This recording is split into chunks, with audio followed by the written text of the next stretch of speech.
Si en cuisine on commence à s'organiser, en salle, c'est l'inquiétude. La pénurie de main-d'œuvre guette. Mais quoi qu'il arrive, les clients seront quand même servis.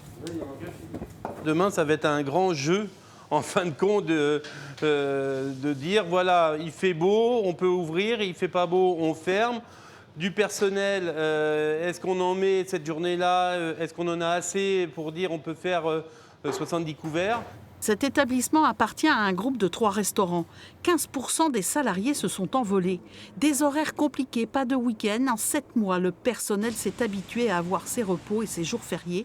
Un constat global pour ce syndicaliste. Il y a toute une partie de la population aussi qui a eu le temps de réfléchir à un autre mode de vie, à vouloir faire autre chose.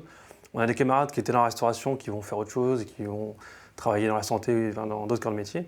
Il y a aussi le phénomène que les étudiants sont absents depuis longtemps de Poitiers ou très éloignés. Résultat, les petites annonces comme celle-ci déferlent sur les réseaux sociaux et les sites de recrutement. On a de la ricotta dans des choses comme ça là-bas? Dans cet autre restaurant, la partie traiteur représente 80% du chiffre d'affaires, mais les saisonniers et les extras manquent à l'appel. On va avoir 10-15% de gens qui ne reviendront plus. Mais il faut savoir que ce sont des gens qui avaient des situations précaires, ne vivant que d'extra. Pendant 7 mois, on n'en a pas eu.